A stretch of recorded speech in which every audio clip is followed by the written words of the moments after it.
final son más teóricas, ¿no? Como les decía, la imagen es referencial, ¿ya? Para que no se asusten mucho en sus preguntas de teórico práctico. ¿Listo? Ya. Bueno, entonces vamos a comenzar con, bueno, esta parte que es ahora renal y reproductor masculino y femenino, ¿no? Bueno, yo no tuve la oportunidad de enseñarles ni en prácticas ni en teórico, así que ahorita vamos a resumir lo más importante que es saber de renal, porque, bueno, renal al final también es un poco complicado, en el sentido que tienen que verlo con la macroestructura importante de dónde llega cada parte del riñón, ¿ya? Porque esto los van a acompañar a ustedes hasta que cuando vean fisiología, porque ustedes recién van a ver fisiología renal la próxima unidad, entonces esto es muy importante que sepan a detalle cuando hablan de glomérulo, de los túbulos, ¿no? Más o menos ubicarse bien, ¿no? Y para eso sirve histología. ¿Listo?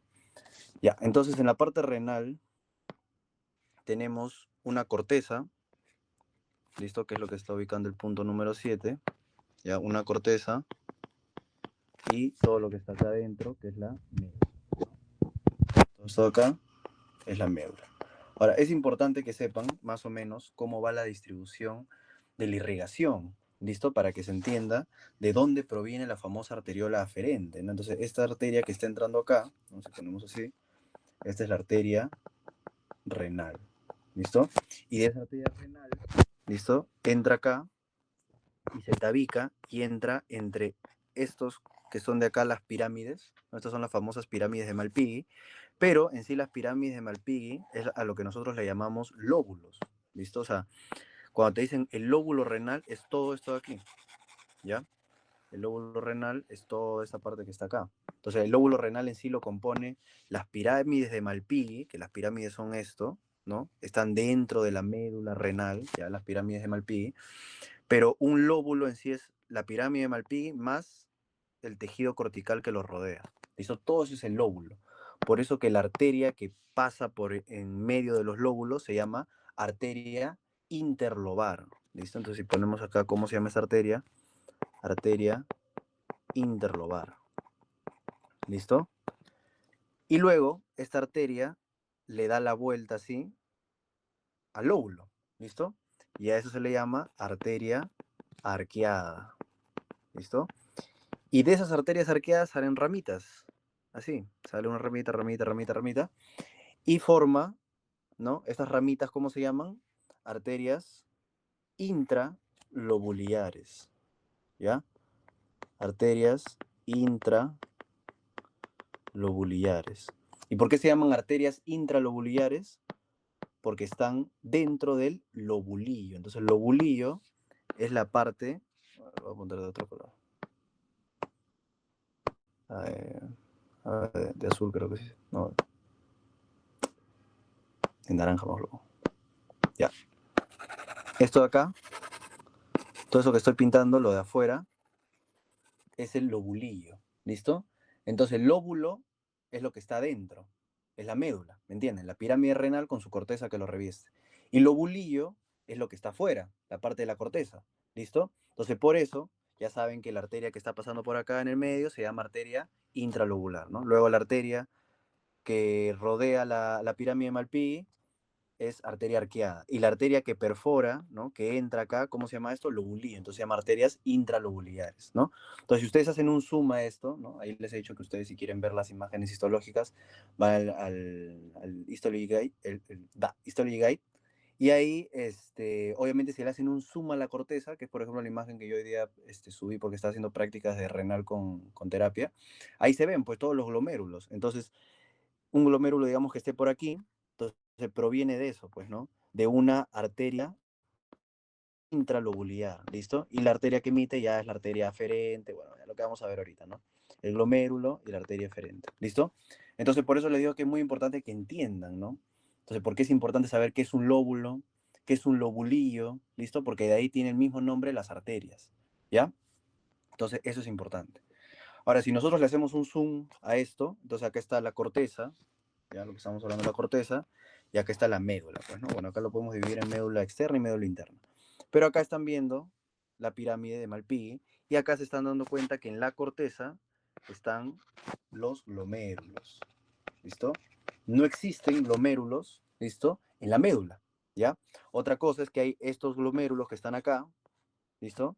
Que son los glomérulos, o las nefronas, te pueden poner, las nefronas corticales, ¿listo?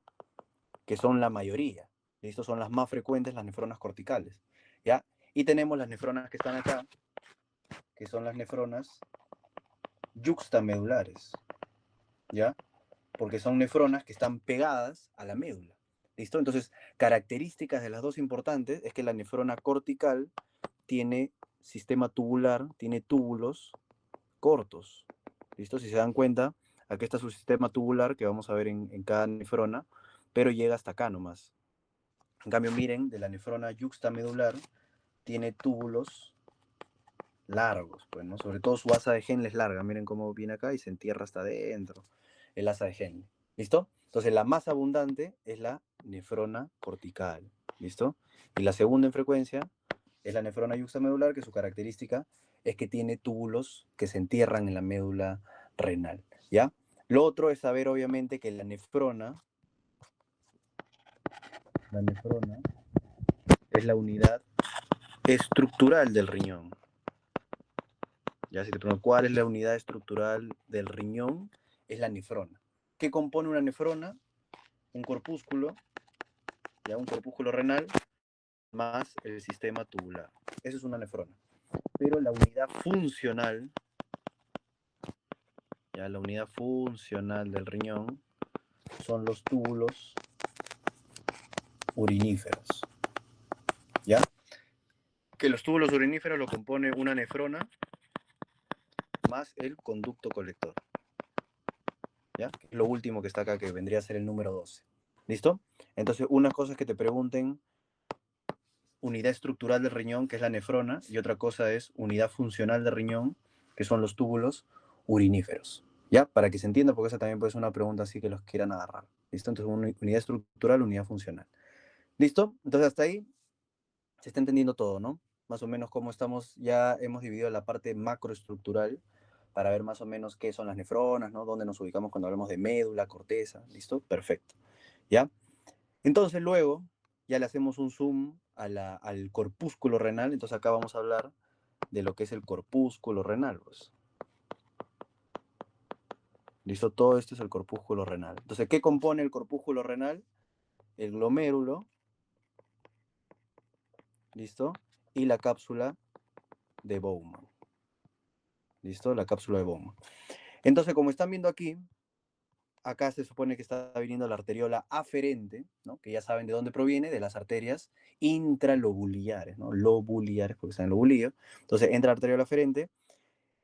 Esta arteriola aferente obviamente emite sus capilares y saben que el glomérulo, ¿no? Todo esto que está acá, el glomérulo, obviamente es un enmarañado de capilares fenestrados, pues, ¿no? ¿Recuerdan cuando hablábamos de los tipos de capilares, cuando vimos en cardio?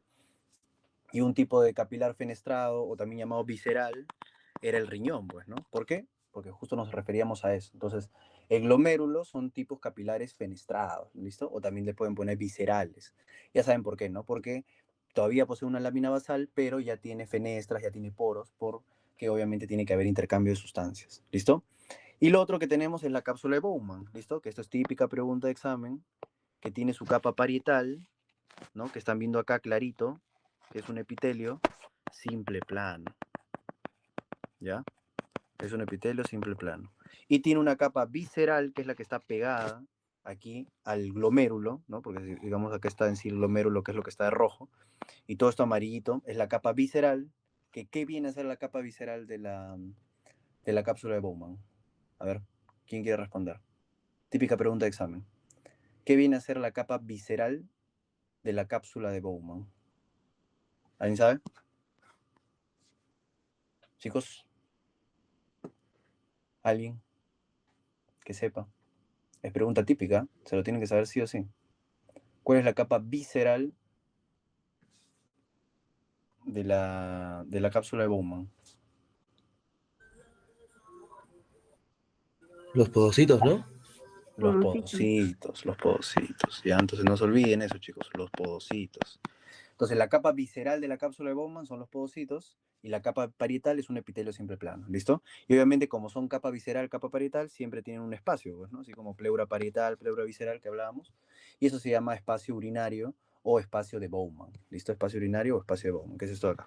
Ya, espacio urinario o espacio de Bowman, ¿listo? Entonces, ¿por qué? Es porque por ahí ya va a pasar la orina filtrada, pues, ¿listo? Los podocitos es la última capa, ¿no? Por así decirlo, en sí los podocitos no forman parte de la barrera de filtración, ahorita les voy a decir por qué, pero forma parte como un repelente, ¿listo? Bueno, entonces acá esto es importante porque si nosotros ya le hacemos un corte a esto, o bueno, más acá, un corte a esto, por donde están los podocitos, vemos esta imagen de acá, pues, ¿no? Justo acá lo que estamos viendo. Entonces, esto es súper importante, chicos, esto es súper importante, porque acá entienden la clínica que van a tener los pacientes cuando tengan distintas glomerulopatías, ¿ya? Porque cuando ustedes vean ya renal, ahí van a ver la famosa glomerulonefritis, ¿no? Y eso a veces no se hace un mundo, pero si ustedes entienden la histología ya es sencillo, ¿listo? ¿Por qué? Porque tenemos un mesangio, ¿ya? Y esto es importante, típica de pregunta de examen. Existen las células mesangiales intraglomerulares, ¿ya? Que son el mesangio que está dentro del glomérulo, su nombre lo dice, que se encargan del soporte, ¿ya? Son como las células que mantienen la arquitectura del glomérulo, ¿listo?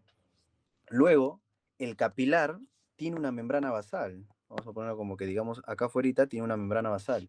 Y el podocito, ¿ya? Que acuérdense que es la capa visceral de la cápsula de Bowman, ¿no? Que acá lo están viendo el podocito, tiene también su membrana basal, ¿no? Acuérdense que la membrana basal siempre es la membrana que reviste o está debajo de un epitelio, pues, ¿no? Entonces, la membrana basal del podocito con la membrana basal del capilar forman la famosa lámina basal. ¿Listo? La lámina basal, o también llamada membrana basal, ¿ya? Membrana basal glomerular. ¿Listo? La membrana basal glomerular. Entonces, ¿quién compone la membrana basal glomerular? La membrana basal del capilar con la membrana basal del podocito, y ahí lo están viendo en la imagen. Entonces, la fusión de ambas membranas, que están unidas. ¿Listo? Y lo otro que tenemos, bueno, ya es el capilar. Entonces, se supone que la orina, ¿no?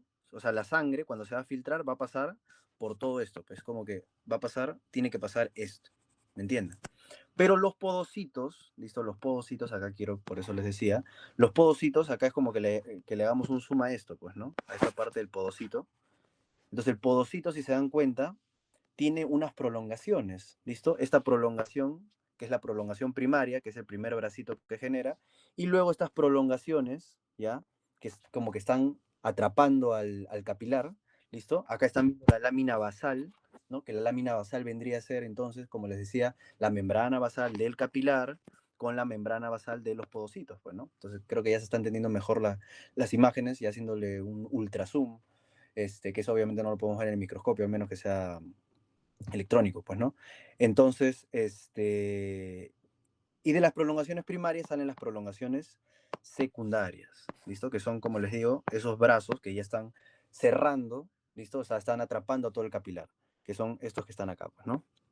Entonces, estas prolongaciones secundarias o pedicelos son los que en verdad generan esa electronegatividad, ¿ya? ¿Para qué generan una electronegatividad? Para repeler proteínas, ¿ya? Para repeler proteínas. Porque acuérdense que las proteínas tienen carga negativa. Las proteínas tienen carga negativa. Por eso el pedicelo sirve como un lugar de carga negativa para que cuando lleguen las proteínas, las repela, pues, ¿no? Pero entre cada pedicelo, como se dan cuenta, entre cada pedicelo hay un espacio. O sea, este espacio que están viendo acá, entre cada pedicelo, es la verdadera hendidura de filtración. Acá estamos, ¿no? Hendidura de filtración o diafragma de la hendidura de filtración. Por eso, en verdad, ¿no? Si estamos viéndonos de aquí, ¿no? Porque digamos que por acá está entrando el glomérulo, por aquí pasa la sangre filtrada, ¿no? O sea, pasa en sí por el endotelio capilar, pasa por la membrana basal, ¿listo? Y pasa por la hendidura de filtración. Entonces, no es que pase, obviamente, no atraviese el pedicelo, pero creo que se entiende, o sea, lo que quiero llegar, que el pedicelo es como que venga tu orina por acá, obviamente con grandes moléculas de proteína, y los pedicelos, obviamente, repelen esas proteínas. ¿Listo? Entonces, eso es importante que entiendan, porque bueno, no creo que llegue a ser una pregunta de histología, ¿listo? Pero puede ser, por ejemplo, cuando les enseñen fisiología y que no se confundan, ¿no? Pero bueno, si no se quieren hacer mucha bola, tómenlo también los podocitos y el pedicelo como parte de la barrera de filtración, pero ya saben específicamente cómo funciona, pues, ¿no? Entonces, esto es importante porque para que ustedes entiendan que mientras una lesión sea externa, o sea, si se lesiona el podocito o la membrana basal, acuérdense que la membrana basal también se divide, ¿ya? La membrana basal también se divide en zonas en donde tiene, por ejemplo, una lámina rara interna, una lámina densa y una lámina rara externa, ¿no? Tiene una lámina rara interna, una lámina densa y una lámina rara externa. ¿Listo? Y esa lámina densa es la que también es electrodensa. O sea, al ser electrodensa también sirve para repeler, ¿ya? También repele proteínas. Por lo tanto, acá, ahora sí nuevamente, cuando hay una lesión, ¿listo? Cuando hay una lesión de la membrana basal o lámina basal, ¿no? O de los podocitos, ¿no? Específicamente pedicelos, esto hace que tú pierdas proteínas. Entonces genera proteinuria. ¿Listo? Entonces nunca olviden eso. Cuando se lesiona la membrana basal o se lesiona los podocitos, se genera proteinuria. Entonces, generalmente cuando hay enfermedades o glomerulopatías que generan un daño de la membrana basal o la lámina basal, generan una proteinuria leve, pero cuando se lesionan los podocitos, ¿ya? Eso genera una proteinuria severa. ¿Listo? Eso es lo que más tarde, en algún momento cuando ya vean medicina, hay un síndrome que se llama síndrome nefrótico. ¿Listo? Y el síndrome nefrótico son los pacientes que pierden más de 3,5 gramos en 24 horas de orina. O sea, esa es la definición para hablar de síndrome nefrótico.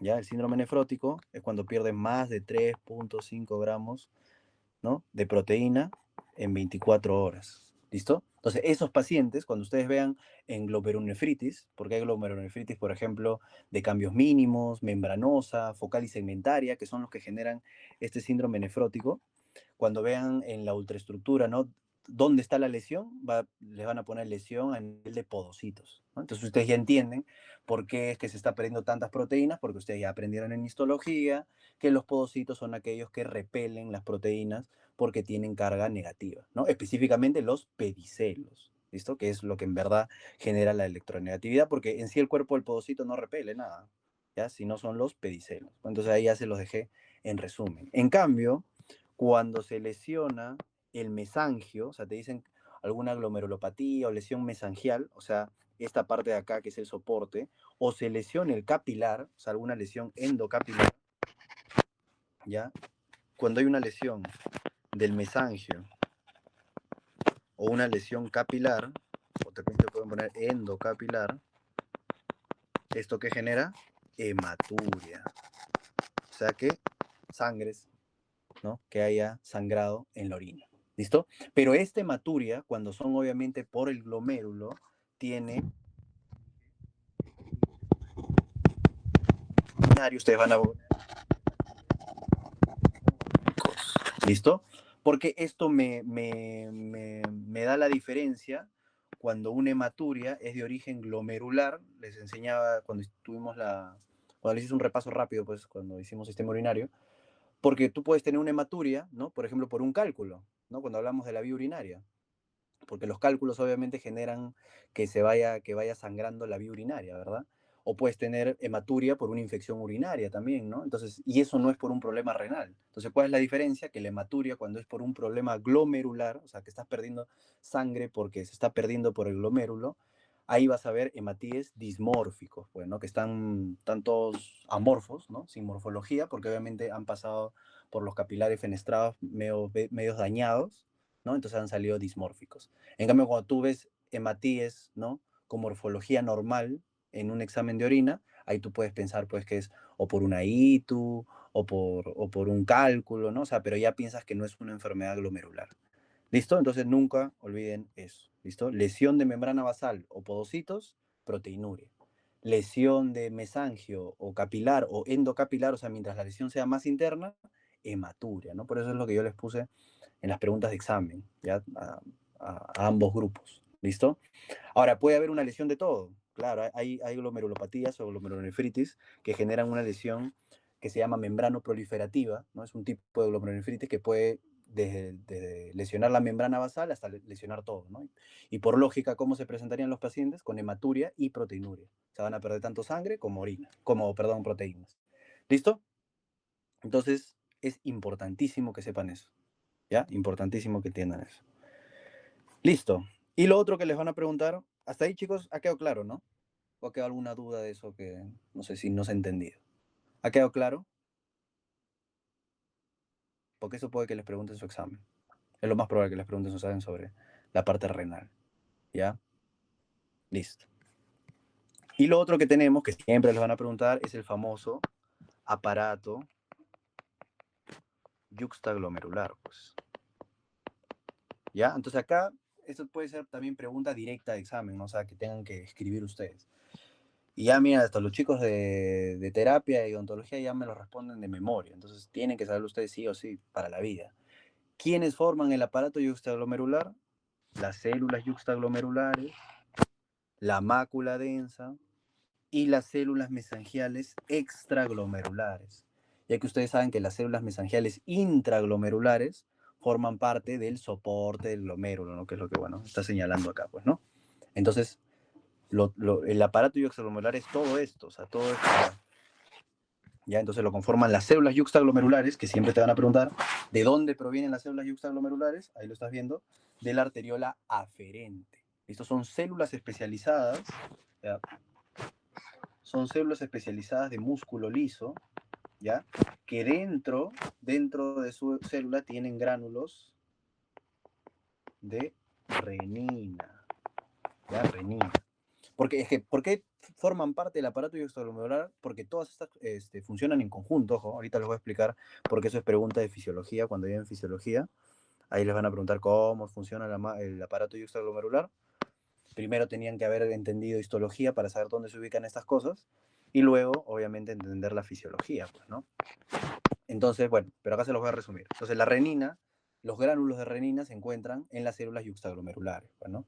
Que acuérdense que son especializaciones de la arteriola aferente. Aquí están viendo que la arteriola aferente, ¿no? Acá está la arteriola normal y de ahí vienen las células especializadas. Ojo que la arteriola eferente también tiene células yuxtaglomerulares, ¿ah?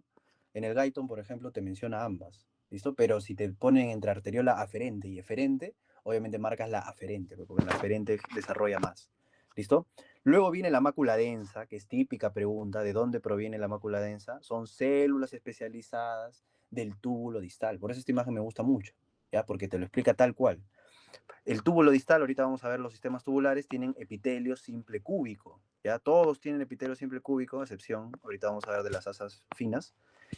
Y la mácula densa es una especialización del túbulo distal, pues, en donde pasa de células cúbicas simples a cilíndrico simple. Entonces, esta es pregunta de examen.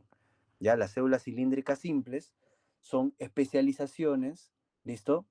Del túbulo distal, que a esto se le llama mácula densa, pues, ¿no? ¿Qué es la mácula densa? ¿Qué tiene la mácula densa? Tiene osmoreceptores, ¿listo? Osmoreceptores, o sea, que sensibilizan cloruro de sodio, ¿listo? Y finalmente, bueno, lo último ya son las células mesangiales extraglomerulares, que así como el mesangio es el soporte del glomérulo, las células mesangiales extraglomerulares, vamos a decir que es el soporte del aparato yuxtaglomerular.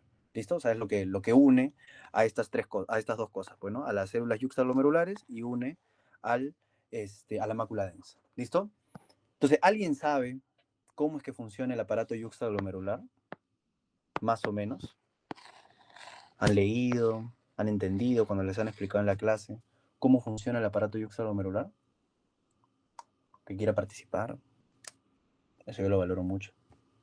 O está más o menos seguro. Tal vez no lo sabe del todo. ¿Alguien, chicos? Que más o menos sepa Detecta cómo... cambios en el volumen sanguíneo, creo. ¿Qué cosa? Que detecta cambios en el volumen sanguíneo. Ya detecta cambios en el volumen, pero ¿cómo? Pues? Contiene gránulos que son de la enzima renina. Ya, pero me están repitiendo todo lo que les he dicho. O sea, Fija. ya bueno. Para que se entienda. Entonces, ¿por qué es importante saber uno, que es el túbulo distal? Porque más o menos, entonces, vamos a decir que la mácula densa está por acá, pues, ¿no? Entonces, ¿qué pasa? Ustedes saben que viene, ya bueno, ya esto ya todo se ha entendido. Ahorita vamos a hablar de cada túbulo, ¿listo? Pero ustedes vamos a ver que en cada túbulo existe reabsorción ya sea de agua o de sodio, ¿listo? O de solutos, ¿no? Entonces es lo que ustedes tienen que saber y les van a preguntar un montón en fisiología, dónde se concentra la orina, dónde se diluye la orina, tal receptor o tal túbulo que reabsorbe. Entonces, todo se los dejan en las diapositivas igual, ¿no? Que es lo más importante que deben saber. Entonces, en el túbulo distal, se supone que ya está llegando la orina que ya va a ser eliminada, pues, ¿no? Porque de acá acuérdense que viene el conducto renal y esto obviamente viene a estar los cálices menores, ¿no? Los cálices mayores, pelvis renal y bueno, ya se elimina todo por los uréteres y la orina, pues, ¿no? Pero ahí ustedes ya saben que ya no hay intercambio, o sea, no hay reabsorción de agua, no hay reabsorción de sodio, o sea, ahí ya se va a eliminar por la orina, ¿listo? Entonces, ¿qué es lo que pasa acá en la mácula densa? La mácula densa sensa cuando hay niveles disminuidos de cloruro de sodio, ¿no? Por eso les explicaba que tenía osmoreceptores para cloruro de sodio.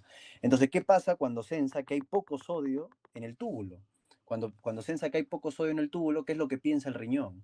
El riñón piensa que en sí el paciente o la persona se está quedando sin volumen, porque acuérdense que el cloruro de sodio es prácticamente lo que mantiene nuestro volumen circulante, pues, ¿no?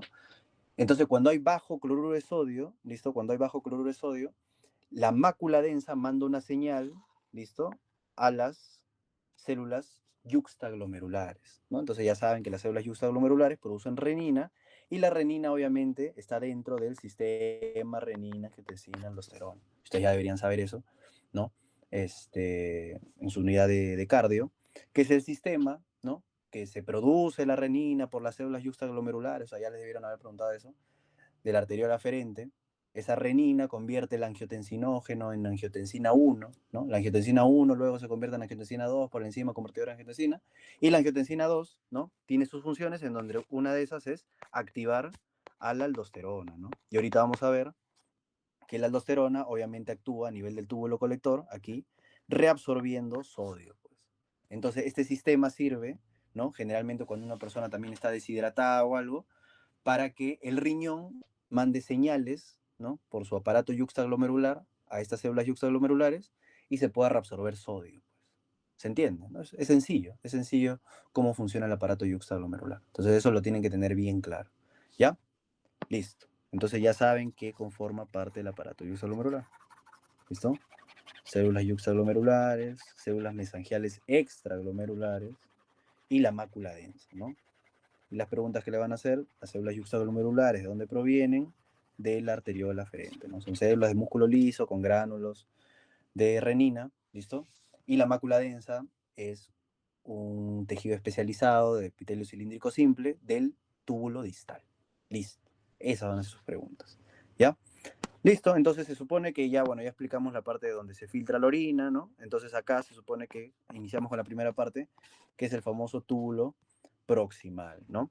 En el túbulo proximal es donde se reabsorbe la mayoría de cosas, ¿listo?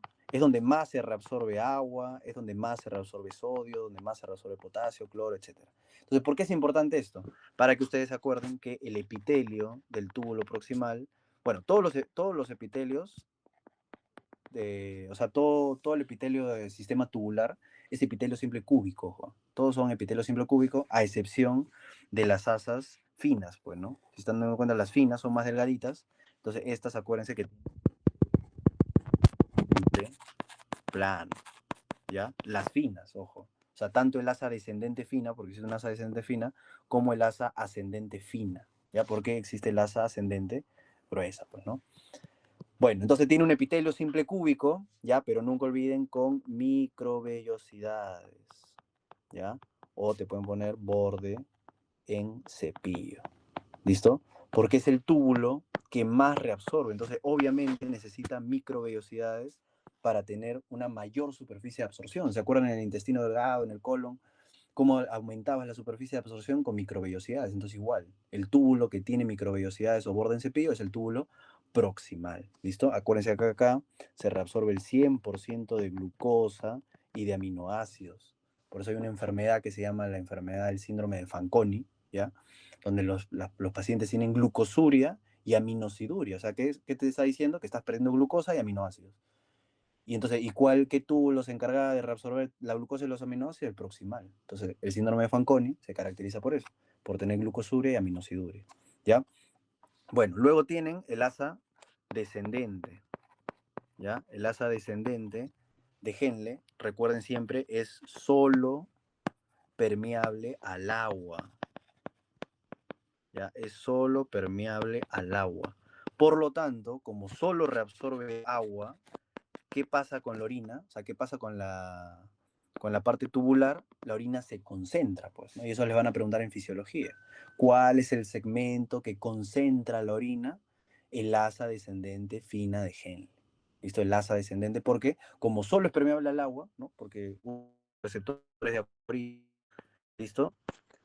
La orina se queda con más solutos, pues, ¿no? Con más sodio, cloro, todo eso, ¿listo? En cambio, el asa ascendente gruesa, ¿listo? El asa ascendente gruesa es lo contrario, es solo permeable a solutos.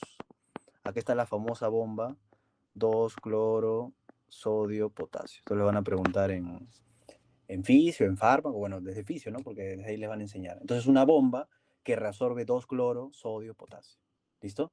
Entonces, ahí podemos utilizar distintos medicamentos, ¿no? Ahí está la famosa furosemida, que en algún momento lo van a ver, que es un diurético de techo alto, que lo usamos para bloquear ese receptor, y por lo tanto el paciente pues orina un montón, pues porque hacemos que no se reabsorban los solutos y se elimina un montón de orina, ¿ya?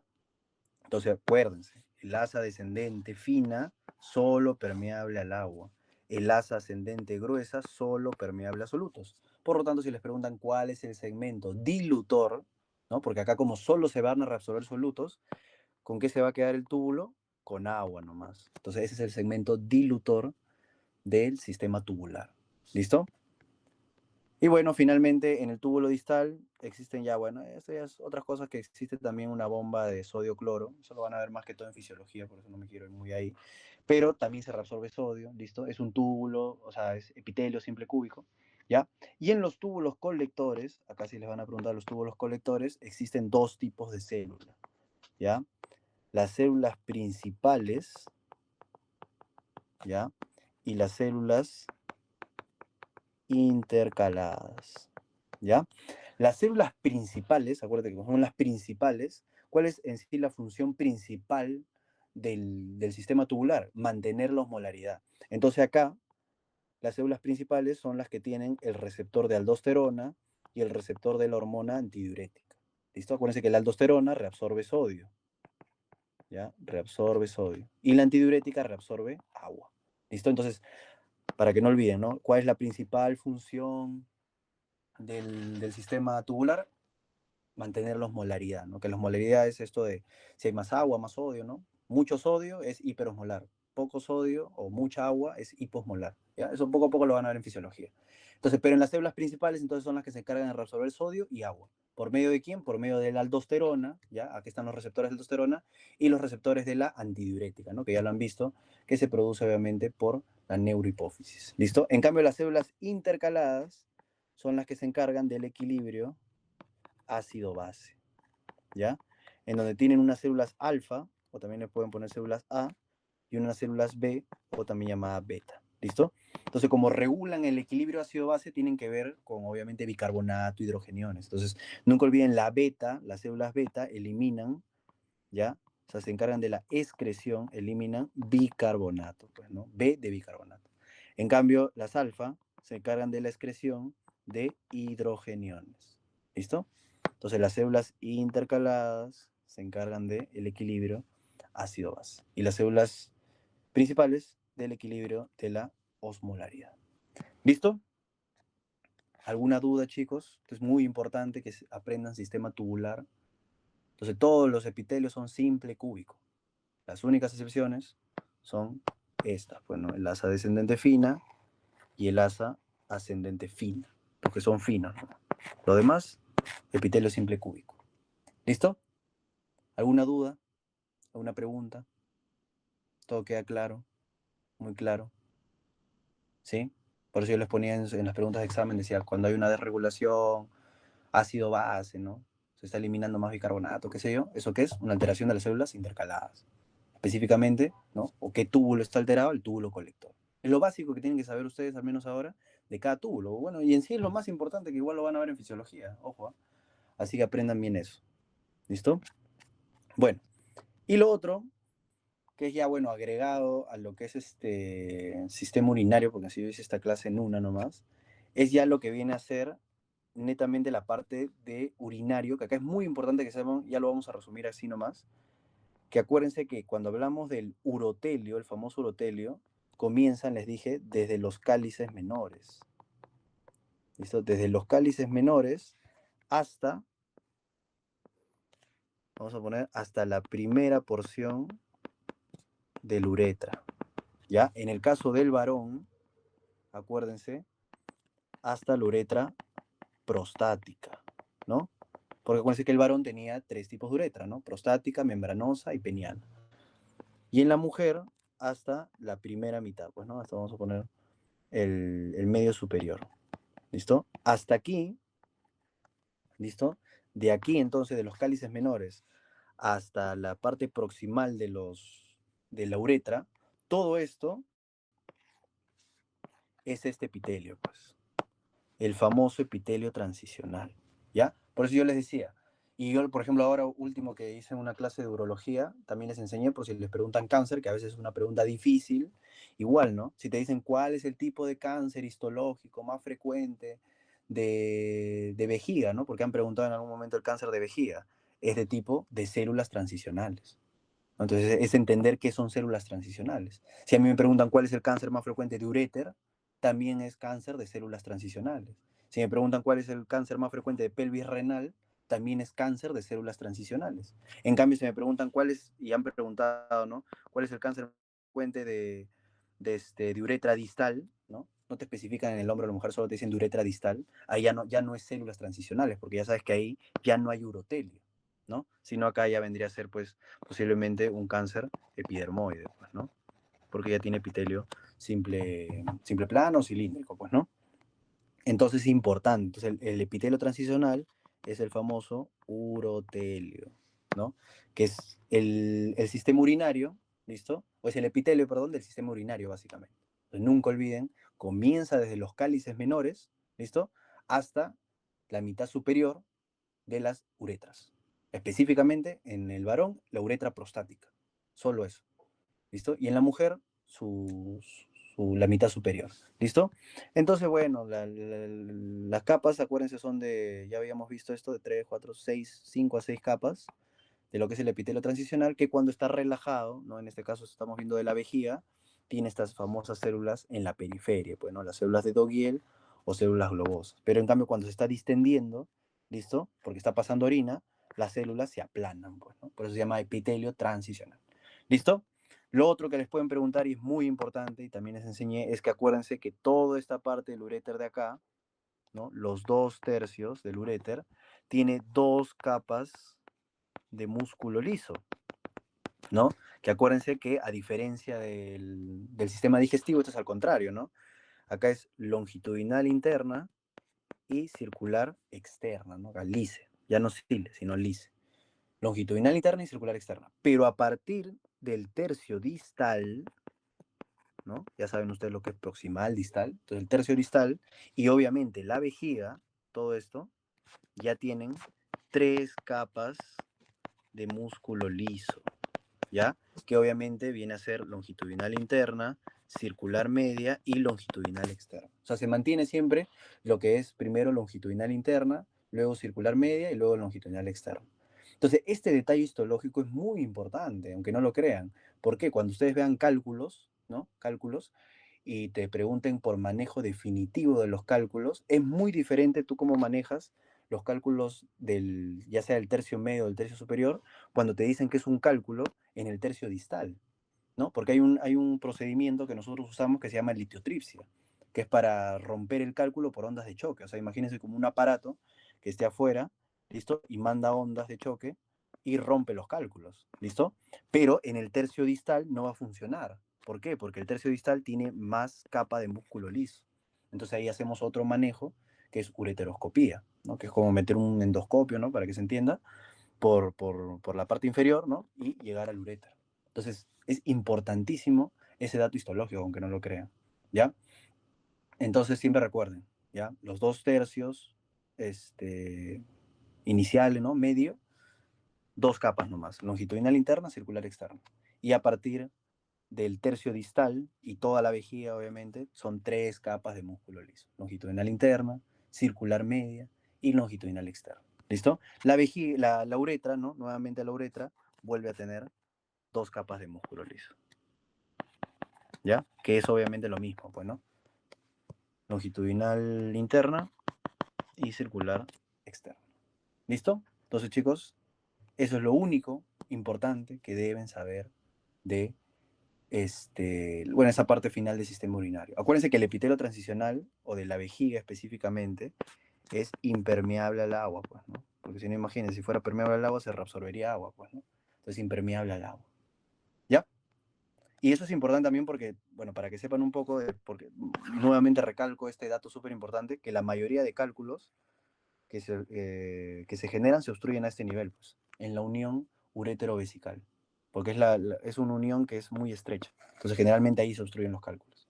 Entonces, con más razón, es importante que sepan que el tercio distal del uréter tiene 3 capas de músculo liso. ¿Ya? Listo, chicos. ¿Alguna duda, alguna pregunta del primer mapa mental? ¿De lo que hemos hablado? ¿Todo ha quedado claro? Clarísimo, clarísimo. ¿No tienen ninguna pregunta? Listo. A ver, vamos a ver las preguntas. Ustedes respondan. Un paciente con proteinuria masiva es diagnosticado con síndrome nefrótico, ¿no? Que es lo que les dije, que se pierde más de 3,5 gramos. ¿Qué parte del corpúsculo renal está alterada? A ver, Podocitos y sus pedícelos. podocitos y sus pedicelos. Muy bien. A ver acá, un paciente con hipocalemia muestra aumento en la reabsorción de sodio y secreción de potasio en el túbulo distal. ¿Qué célula tubular es la más activa en este proceso? ¿Cuáles son las células que se encargan de sodio, potasio? Relacionado obviamente, ¿a qué va esto? A la aldosterona. ¿Ya? Principal. La célula principal. Bueno, para que lo sepan, la aldosterona actúa tanto en el túbulo distal como en el túbulo colector, ¿ah? Y eso es lo que yo siempre digo para preguntas de examen de fisio. Si me dan entre distal y colector, marquen colector, porque en el colector hay mucha más abundancia de receptores de aldosterona. Pero ojo que también en el túbulo distal hay. Un paciente con hiperglucemia persistente presenta glucosuria. ¿Qué estructura tubular está sobrecargada? ¿Cuál era el de todos los túbulos el que reabsorbía el 100% de glucosa? Proximal. El proximal, ¿no? También está para full 20. El túbulo contornado proximal es la sección tubular en donde se reabsorbe la mayor parte del agua, ¿no? ¿Qué tipo de epitelio tiene? Simple, cúbico, pues, ¿no? Como todos. Un paciente con glomerulonefritis rápidamente progresiva presenta depósitos de complejos inmunes en la membrana basal glomerular, ¿no? Ahí se hubieran asustado. Al final la pregunta era ¿qué tipo de epitelio forma parte de la cápsula de Bowman? O sea, su capa parietal. Plano simple. Plano simple, ¿no? Sencillo. Un niño con síndrome de Bartter, por ejemplo, el síndrome de Bartter es cuando se lesiona, justo acá les pongo el asa gruesa de Henle. O sea, así como existe, hay muchos síndromes que son las tubulopatías, que lo van a ver. Entonces, por eso es importante que se sepan bien, bien, bien, porque eso no es memoria, chicos. O sea, el saber tubulopatías, el saber mecanismos de diuréticos y todo, es saber bien fisiología. O sea, si ustedes dominan una buena fisiología del sistema tubular, fármaco, fisiopatología, de todo lo que tenga que ver obviamente con renal, se les va a hacer muy sencillo. Porque si planean memorizar que el síndrome de Fanconi es el que actúa a nivel del túbulo proximal y genera glucosuria, aminosiduria, o sea, como memoria y no entendiéndole, lo van a aprender solo para su examen y se lo van a olvidar literal en una semana. ¿Listo? Entonces, siempre mi consejo, bueno, en mi consejo siempre en cualquier tema, pero sobre todo acá, es que sepan bien, bien fisiología. Al igual cuando les digo endocrino, también. Endocrinología es tener una buena fisiología. Entonces, esos temas los van a llevar obviamente el próximo ciclo, ¿no? Entonces, estudien bien eso. Ya, bueno. Entonces, ¿qué epitelio es el asa gruesa ascendente de Henle? ¿Qué tipo de epitelio tiene? ¿Cuál sería ahí? A ver. ¿Quién quiere responder? ¿Qué tipo de epitelio sería? Plano simple, cúbico simple con borde en cepillo, cúbico simple sin microvellosidades. ¿Cuál? La C. La C. La C, pues, ¿no? Cúbico simple sin microvellosidades. Porque hemos dicho que el único que tiene microvellosidades o borde en cepillo es el túbulo proximal. ¿Listo? Paciente que presenta hematuria franca en la orina con hematíes dismórficos, sin presencia de proteínas en sangre. ¿Qué estructura histológica podría estar afectada? ¿Cuál dijimos que podría estar afectada cuando solo hay hematuria? Lo más interno, pues, ¿no? Entonces, ¿cuál sería? A ver, chicos, ¿cuál sería ahí? Mesangio. Mesangio. El mesangio, pues, ¿no? Si por ahí ponía capilares, capilares. ¿Listo? Un paciente con acidosis metabólica compensada muestra aumento de células que secretan hidrogeniones en el túbulo colector. ¿Qué tipo de célula es responsable? La célula intercalada tipo Oscura. A, ¿no? La tipo A. La tipo A, claro, o sea, las células intercaladas son las células oscuras, pues, ¿no? Pero acuérdense que ahí por eso les dije tipo A y tipo B. La tipo A elimina hidrogeniones, la tipo B elimina bicarbonato. ¿Listo? A ver acá, en una paciente con daño renal agudo por nefrotoxina se observa pérdida del epitelio con borde en cepillo, ¿no? ¿Qué estructura está afectada? Túbulo contorneado proximal. Un paciente con urolitiasis presenta cálculos en el uréter proximal. En la biopsia de ese segmento, ¿cuál tipo de epitelio debería observarse en condiciones normales? Transicional. Un epitelio muy bien transicional, pues, ¿no? O si te ponía urotelio, lo mismo, ¿no? Una paciente con cistitis crónica presenta inflamación que afecta a las células superficiales del urotelio. ¿Cómo se llaman las células superficiales del urotelio? Las células en cúpula de Godiel o en paraguas también se llama, ¿no? ¿Qué capa está ausente en toda la vía urinaria desde la pelvis renal hasta el uretra y por tanto no se encuentra en la biopsia? A eso es lo que algunos habían fallado, ¿no? Bueno, esto es que obviamente tiene su muscularis de la mucosae también, ¿no? Pero lo que no posee, acuérdense, perdón, tiene su mucosa y lo que no posee es la muscularis de la mucosae. Ah, no, perdón, lo que no posee, no, sí está bien. Lo que no posee es muscularis de la mucosae. Ya.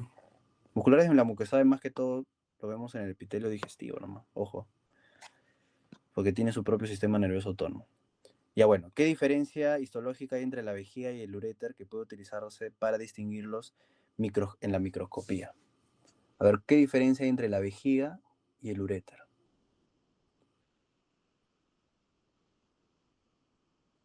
¿Quién me dice? Número de capas musculares.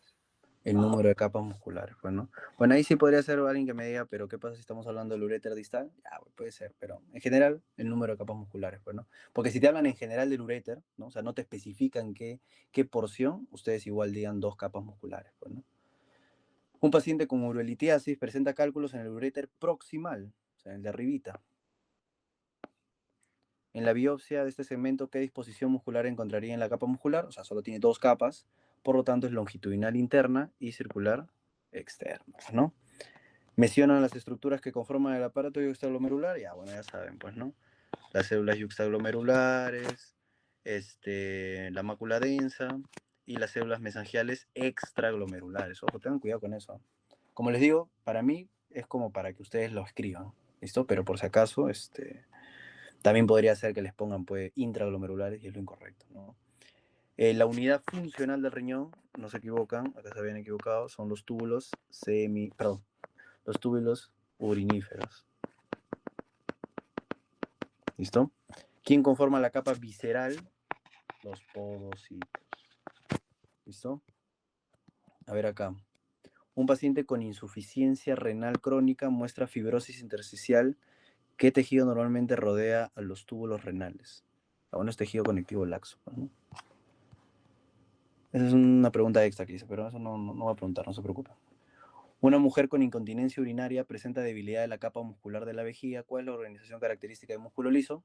¿No? ¿Qué tipo de músculo tiene la vejiga? Acuérdense que es el detrusor y tiene 3 capas de músculo. Bueno, entonces acá tenía que buscar capa longitudinal interna, circular media y longitudinal externa. No, esa está acá. Ya, un paciente con carcinoma uretral tiene afectación del epitelio pseudoestratificado cilíndrico. en qué segmento se localiza este epitelio, ¿no? Entonces acuérdense que la uretra masculina, ¿no? Básico, lo que tienen que saber, uretra prostática, ¿no? La uretra prostática, la uretra membranosa y la uretra peniana, pues, ¿no? Peniana o esponjosa porque está en el cuerpo esponjoso, ¿verdad? Acá está la uretra membranosa y esta es la uretra prostática. Entonces ya dijimos que la única uretra que tiene epitelio, sigue siendo urotelio o epitelio de transición, es la prostática. ¿Listo? En cambio, la uretra membranosa y la uretra esponjosa o peniana ya tienen este epitelio que es pseudoestratificado cilíndrico, ¿no? Entonces, en este caso, la respuesta es membranoso. Porque les dije, les enseñé que algunas bibliografías te hablan de uretra también preprostática, pero obviamente esta sería antes de la próstata, pues. Por lo tanto, también es urotelio. ¿Listo? Y la fosa navicular, que es la última parte, ¿no? Que es como el agujero, no el agujero, pues, ¿no? Pero el espacio que hay dentro del glande, yo les dije que se acuerden que es epitelio estratificado, no queratinizado, ¿no? Porque es ya la parte más superficial, ¿no? Que siempre decimos que cuando ya está haciendo como que te da la piel, siempre es estratificado, no queratinizado, ¿no? Ya, durante una resección de la pelvis renal por carcinoma in situ, ¿qué estructura esperaría encontrar en la mucosa? ¿No? Entonces, si te dice pelvis renal, la mucosa es su epitelio, pues, ¿no? Entonces, ¿cuál es el epitelio de la pelvis renal? Que es el mismo epitelio desde los cálices menores hasta la uretra proximal, epitelio transicional con células en cúpula, o sea, su urotelio. ¿Listo? ¿Cuál de los siguientes segmentos del sistema urinario puede presentar tanto epitelio transicional como escamoso en condiciones normales? A ver, ¿cuál marcarían ahí? ¿Cuál es el que puede mantener epitelio transicional y escamoso? Uretra femenina. La uretra femenina, pues, ¿no? En su porción proximal, epitelio transicional, y en su porción distal, escamoso no estratificado, ¿no? Perdón, estratificado no queratinizado. En una reconstrucción uretral femenina se intenta replicar el epitelio nativo del segmento distal. ¿Qué epitelio se debe implantar? El epitelio distal es escamoso, estratificado, no queratinizado. Entonces, nunca olviden eso, chicos, ¿eh? Típica pregunta. Túbulo encargado de reabsorber la mayor cantidad de agua en el sistema tubular, túbulo proximal. Tipo de epitelio del túbulo contorneado distal, simple cúbico. Y estructura con alta carga negativa que impide el paso de proteínas en el corpúsculo renal, era el pedicelo, ¿no? Pero igual los que me pusieron podocito también les marqué como bueno. Pero yo les he dicho que específicamente es el pedicelo, ¿ya? Entonces, esto también no se confundan, porque algunos se confundieron. La mayor cantidad de agua, siempre, o sea, siempre que más reabsorbe es el túbulo proximal. Otra cosa es que la asa descendente fina sea solo permeable al agua, ¿ya? Eso es un dato importante, por eso ahí se concentra la orina. Pero igual el que más reabsorbe agua siempre va a ser el túbulo proximal, ¿ya? Las células yuxtaglomerulares poseen gránulos que contienen la enzima renina, pues, ¿no? Menciona la unidad estructural, acá es nefrona. Epitelio de la uretra femenina en su segmento proximal, urotelio. ¿Listo? Disposición de las capas musculares del uréter proximal, longitudinal interna, circular externa. Menciona las porciones de la uretra masculina, bueno, eso tenían que poner su uretra prostática, uretra membranosa y uretra peniana o esponjosa, ¿no? Porción de la uretra masculina que posee epitelio transicional, ¿no? De la uretra masculina, uretra prostática. Capa más superficial del epitelio uretral, las células globosas. ¿Listo? Pero igual ahí creo que algunos no me entendieron y habían puesto el tema de la adventicia, pues, ¿no? Y ya igual se los hice valer. ¿Ya? Pero me refería obviamente a la capa superficial que hemos dicho de las células globosas, cupulares, pues, ¿no?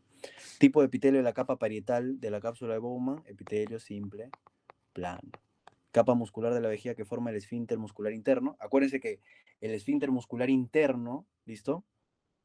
Siempre el esfínter va a ser por la circular, ¿ya? Igual como es en el esófago, igual como es en el esfínter, pues, de la válvula ileocecal, ¿no? Siempre es la circular, ¿no? En este caso, la circular media, pues, ¿no? Porción uretral en el varón donde desembocan los conductos eyaculadores. Recuerden que en el varón, donde desembocan los conductos eyaculadores, ¿dónde es? En la uretra prostática. ¿Listo? En la uretra prostática desembocan el conducto eyaculador, que bueno, ahorita lo vamos a ver, que es la unión de los conductos de la vesícula seminal con el conducto deferente, pues, ¿no? Esos son los conductos eyaculadores. En cambio, la uretra membranosa, ¿ya? Perdón, en la uretra peniana, en su primera parte, la uretra peniana o vulvar, ahí desembocan las glándulas bulbouretrales o de Cooper, ¿listo? ¿Cómo se llama el músculo liso de la vejiga? Fácil, detrusor. ¿En qué porción de la uretra masculina se encuentra el verum montanum? A eso es importante, también les dije, que se encuentra la uretra prostática, ¿listo? Dentro de la uretra prostática existe esta estructura que se llama colículo superior o verum montanum, que sirve para que cuando nosotros hacemos una resección de próstata, ¿listo? Sepamos hasta dónde llegar. Porque si yo ya encuentro el verum montanum, ¿qué me está diciendo en otras palabras? Que ya estoy entrando a uretra, pues. ¿Listo? A uretra, perdón. Entonces hasta ahí nomás ya dejo de raspar la próstata, pues. ¿Listo? Entonces nunca olviden el verum montanum se encuentra en la uretra prostática. Disposición de las capas musculares de la vejiga, ya, pues longitudinal interna, circular media y longitudinal externa. ¿Listo? Entonces, como les digo, ¿no? Cuando vemos los repasos, todos los exámenes son para un 20, ¿ya? Para un 20, ¿ya? Debían aprovechar. A ver, miren, y ahora vamos a ver con sus preguntas de exámenes pasados. ¿Listo? Dice, constituye la unidad funcional del riñón. La unidad funcional. ¿Cuál sería acá? A ver, esto sí responden ustedes, chicos, porque se supone que esto es nivel examen teórico. C. ¿Cuál sería? C.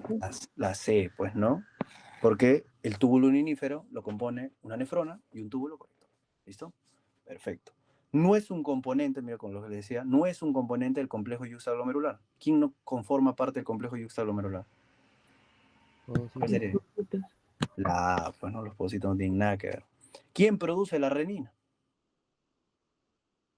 A ver, La C.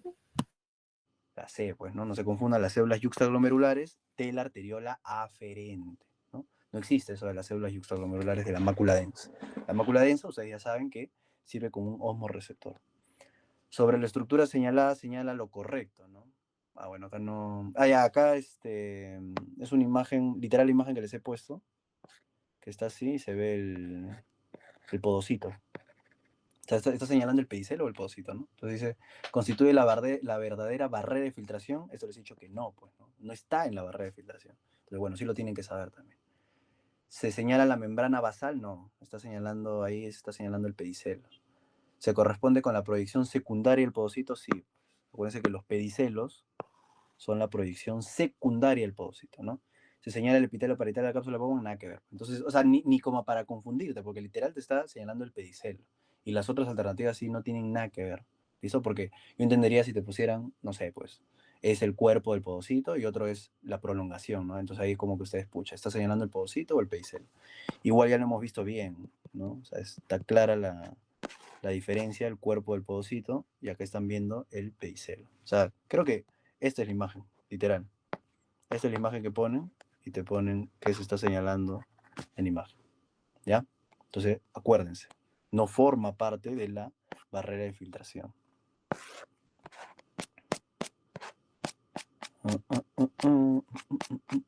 Ya, a ver acá. Es la modificación de las células musculares lisas de la arteriola aferente. ¿Qué era eso?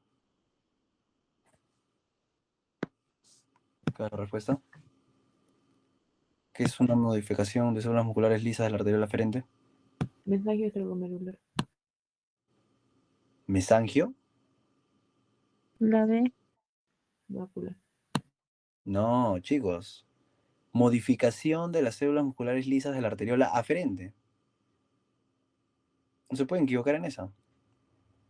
¿Cómo que mácula densa? La mácula densa es una especialización del túbulo distal. Es la B, pues.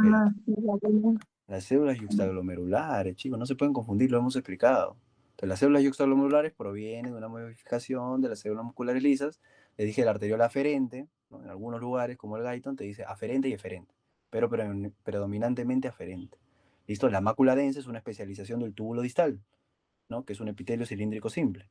¿Listo? Y el mesangio extraglomerular, pues el mesangio extraglomerular está solito. ¿Ya? Sobre la vejiga, ¿qué es correcto? Posee un epitelio de 2 a 3 capas, ¿no? Acuérdense que el epitelio transicional mínimo son 5 a 6 capas. Posee la capa muscular estriada con fibras orientadas en 3 direcciones, está bien, pero es músculo liso, pues, porque obviamente tú no controlas tu detrusor. Posee serosa en la parte superior, acuérdense que en la parte superior, y eso sí les expliqué también en la clase, es característico, o sea, que todo el urotelio tiene serosa, pero en la parte superior justo de la vejiga, acuérdense que, no, eso está bien, pues. En la parte superior de la vejiga es lo característico que sí tiene serosa, porque acuérdense que está cubierto por peritoneo, ¿no? El uréter, por ejemplo, tiene adventicia, ¿no? La pelvis renal, todo eso tiene adventicia siempre. La uretra también tiene adventicia. La vejiga, en su mayoría, está cubierto por adventicia también. Pero les dije una parte, es retroperitoneal, pues, que está pegado, si ustedes ven en la imagen anatómica, la vejiga está pegada a una parte del peritoneo. Entonces, esa es la parte superior que sí tiene serosa. ¿Listo? Todo lo que esté pegado al peritoneo es serosa, ya se los enseñé. Por eso todo el epitelio digestivo, siempre que veíamos su capa más superficial, era serosa, pues, ¿no? A excepción del esófago, porque obviamente el esófago no está metido en el peritoneo, que era adventicia también. ¿Listo? Entonces, nunca olviden eso. A ver, miren, reabsorbe el 85%, bueno, acá te dice 85% de agua, sodio, aminoácidos, proteínas, en forma activa. ¿Cuál es? ¿Cuál sería ahí, chicos? Epitelio del túbulo proximal, ¿no? Marca el enunciado verdadero. En la corteza renal existen abundantes tejido intersticial. Ya, cuando hablamos de tejido intersticial, recuerden dos cosas importantes. Igual yo todos se los he puesto en mis diapositivas, ¿ah? Pero dos cosas importantes es que uno es más abundante en la médula, ¿ya? Y dos es que en el tejido intersticial se forma la famosa eritropoyetina. ¿Listo? La famosa eritropoyetina. Específicamente te dicen en el tejido intersticial de las células peritubulares. ¿Listo? Entonces son las dos cosas que siempre tienen que saber del intersticio. Bueno, entonces acá te dicen, ¿la corteza existe abundante? No, pues es en la médula. Los rayos medulares son regiones de la corteza medular en la cual no encontramos corpúsculos renales falsos. Pues. Los rayos medulares, y yo sí se los dije también, no se confundan, son la corteza renal, o sea, porque es lo que sale de la médula renal, o sea, esta es la médula renal, ¿no? Y acá salen los rayos medulares, o sea, son parte de la corteza, ¿ya? Pero no encontramos corpúsculos renales falsos, pues porque ya saben que obviamente en toda la corteza están los corpúsculos renales. Las nefronas yuxtamedulares son el tipo más abundante, falso, pues también. Saben que las nefronas más abundantes son las corticales.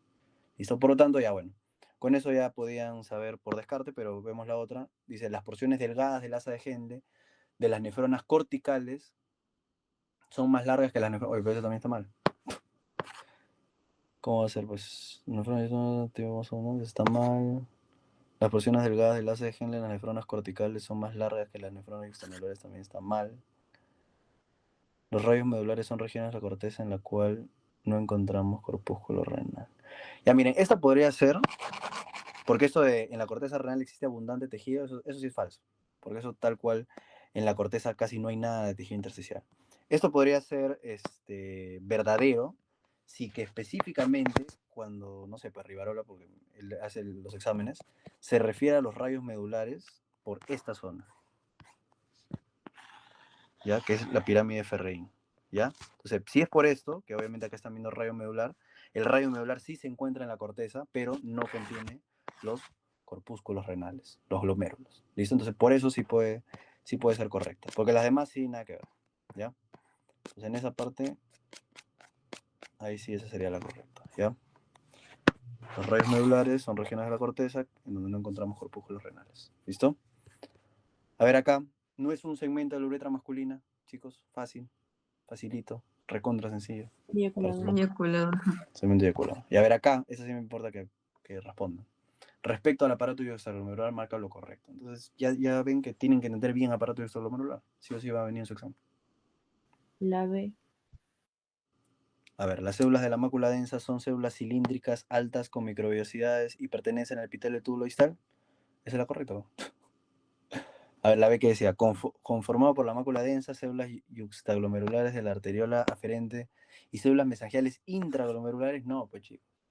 Extraglomerulares. Ya no se tienen que equivocar porque son preguntas, como les digo, que valen oro, ¿ya? Y no son difíciles. ¿Listo? Las células yuxtaglomerulares pertenecen a la capa íntima de la arteriola aferente. Nada que ver la capa íntima. Y las células de la mácula densa contienen gránulos de renina, no, son las células yuxtaglomerulares. Entonces era la primera es la correcta, ¿no? Las células de la mácula densa son células cilíndricas altas, ¿no? Son la especialización, con microbiosidad. Ah, es que ustedes lo dicen por el tema de las microvellosidades. Podría ser. Ya que, ¿qué pasa? No, pero está bien, ¿ya? O sea, el tema de que posean microvellosidades. No, está bien, ¿saben por qué? Porque como ella es una célula especializada y como tiene los osmoreceptores, también va a tener microvellosidades, ¿ya? Pero, o sea, solo esa parte como especialización, ¿listo? No obviamente el túbulo distal, porque cuando hablamos del túbulo distal en general, obviamente hemos dicho que el único túbulo que tiene microvellosidades es el túbulo proximal, ¿no? Pero la mácula densa también tiene microvellosidades, obviamente tiene que tener, es lógico, porque tiene los osmoreceptores y tiene que sensibilizar cuando pasa el cloruro de sodio, pues, ¿no? Que es lo que les expliqué fisiológico, ¿listo? Y acá, a ver, ya la última de sistema renal. ¿Quién quiere responder? ¿Cuál sería? A ver, léanlas bien. ¿Cuál sería esa respuesta? A ver, chicos.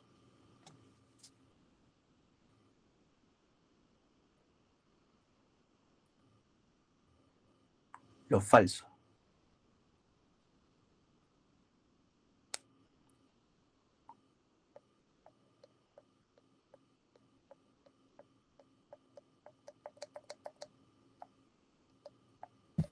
La A.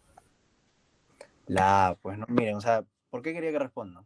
Porque puede ser algo que ustedes lo lean y vean así un montón y dicen, pucha, esto no estoy seguro, pero si ustedes al menos saben una, y justo para suerte es la que saben el dato, ustedes saben que las células principales son las que se encargan, ¿no? Porque te dice, tiene abundantes mitocondrias, y dices, pucha, no lo sé, y pueden transportar hidrogeniones contragradientes, no, pues porque las células principales se encargan de la osmolaridad, o sea, se encargan de Esas serían las tipo A, ¿no?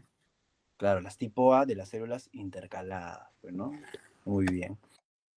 Pero bueno, igual para revisar las otras, los túbulos colectores medulares presentan solo células principales en las regiones internas de la médula. Bueno, eso, bueno, depende mucho de la bibliografía, la verdad, porque a veces también el túbulo colector se divide, bueno, en medular, cortical. Y generalmente los túbulos colectores medulares poseen más células principales, ojo, si quieren saberlo, y los corticales poseen más células intercaladas, ¿listo? Lo otro dice, el epitelio transicional está formado por 3 a 5 capas de células, puede ser si les ha puesto, o sea, está bien hasta 5 capas de células, siendo las células de su capa más apical las que pueden cambiar de forma, o sea, las globosas, ¿no? Obviamente eso sí está bien, y la fosa escafoidea de la uretra esponjosa tiene un epitelio simple, plano, no queratinizado, eso también está bien, ¿listo? Pero como les digo, o sea, si sabían el dato, obviamente que las células principales no tienen nada que ver con los hidrogeniones ni el bicarbonato, porque esas son las células intercaladas, que ya saben que hay unas células intercaladas A, ¿no? Que muy bien han dicho, son las que se encargan de eliminar hidrogeniones, y las células B, que se encargan de eliminar bicarbonato. ¿Listo? Entonces, chicos, sus preguntas de renal, sistema urinario, por favor, todas correctas también. Ya, ese es el nivel de las preguntas. O sea, ya se están dando cuenta que sí o sí tienen que saber muy bien aparato yuxtaglomerular. ¿Listo?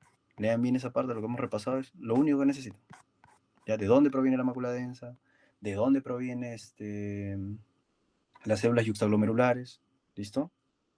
¿Qué es la mácula densa? ¿Qué tipo de epitelio es? ¿Listo? Ya. ¿Alguna pregunta? ¿Alguna duda? Vamos a continuar, todavía no vamos a dar un break. ¿Alguna duda, chicos? Ya. Bueno, obviamente hablé más de la parte renal, ojo, porque obviamente yo no les había dictado esa clase. ¿Listo? Entonces acá vamos a tratar un poquito más rápido, porque obviamente si no nos vamos a quedar hasta la 1 de la mañana y es importante que ustedes también descansen, ¿ya? Entonces, vamos a ver lo más importante que tienen que saber.